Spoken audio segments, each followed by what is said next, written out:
Check it. I want to speak on something. I just had a question in the store just now, and I know a lot of people, so they asks me questions, and this is a real serious question that need to be talked about, because this is something that a lot of people do go through when they get into new relationships.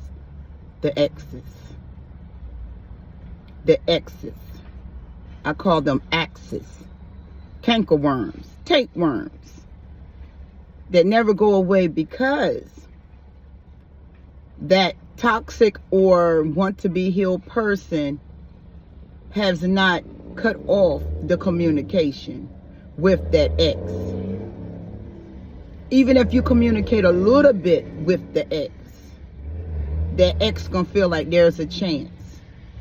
And if you allow them to continuously communicate with their exes, now you need to axe them, hew them down, and get into your next position. Because one thing about exes, some of them are messy.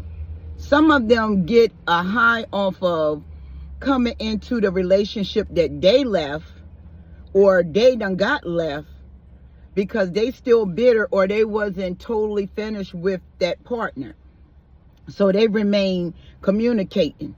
And I know this to be true, because with my ex, he did the same exact thing. I didn't think nothing of it, just talking to him, we cutting it up or laughing or joking. And, I never reminisce, but he reminiscing about what we used to do and called me up around his friends and his family and all this extra stuff, until Heavenly Father put a light bulb on.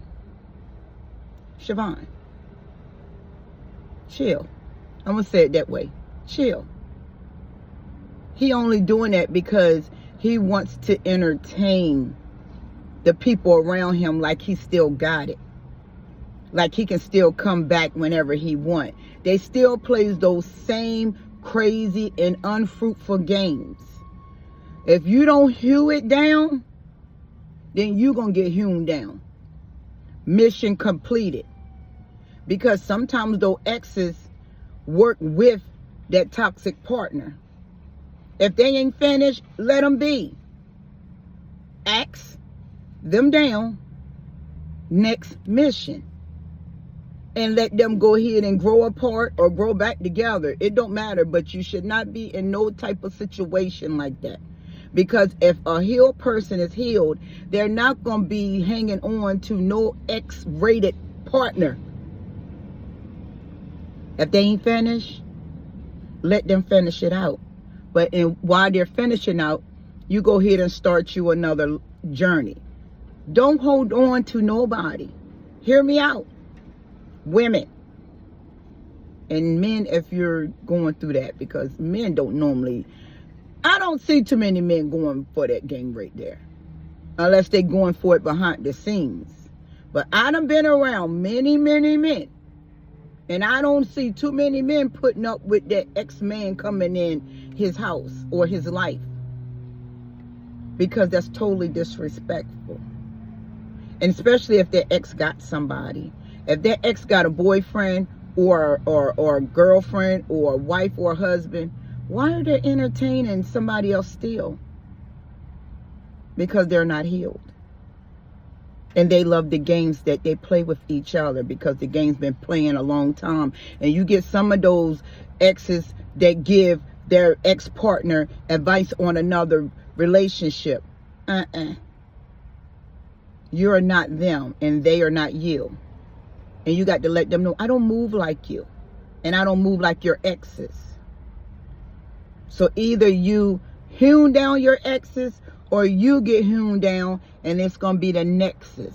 And watch you shine.